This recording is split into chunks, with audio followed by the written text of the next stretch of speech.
Hello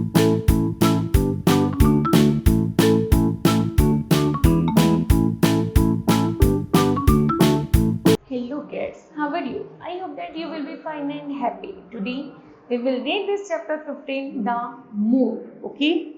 Let's start now this poem. In this poem you will learn about different two phases of moon.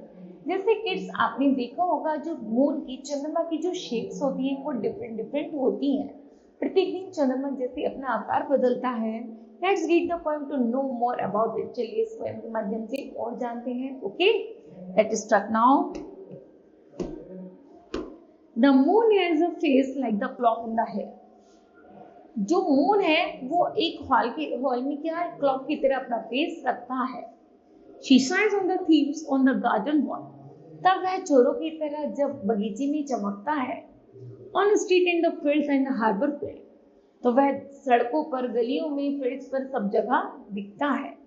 And bridges asleep in the fox of the trees, यहाँ तक कि पेड़ों से उड़ते हुए जब पुल पर, ब्रिजेस पर उसकी रोशनी पड़ती है।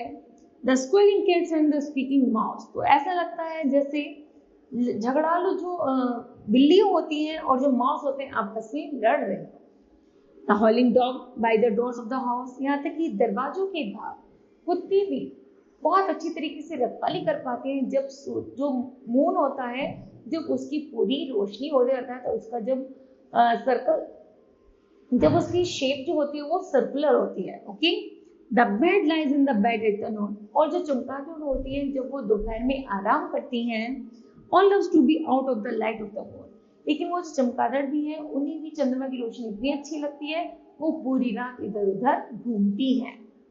But all the things belongs to the day, लेकिन जिस तरह पूरे दिन आराम करने के बाद जो कुछ ऐसे होते हैं जैसे डॉग्स हैं, बैट्स हैं, माउस हैं, वो चंद्रमा की रोशनी में अच्छी लगती है। जब वो चंद्रमा की रोशनी में बाहर निकलते हैं, घूमते हैं, cuddle to sleep to be out of her way, और जब सो जाते हैं तो वह उनका जो उस समय जो एटमॉस्फेयर होता है वो उन जानवरों का ही होता है।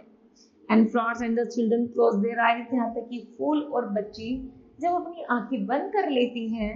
Till up the morning the sun shall rise, जब तक सूर्य नहीं होता तब तक वह उस चंद्रमा की रोशनी में आराम करते हैं, और ये कुछ जानवर चंद्रमा की रोशनी का आनंद उठाते हैं। ओके, तब चंद्रमा अपनी पूर्ण अवस्था में होता है, अर्थात फुल मून होता है। Okay, now kids, this rhymes will be completed. I hope that you understood well. Thank you. Have a nice day.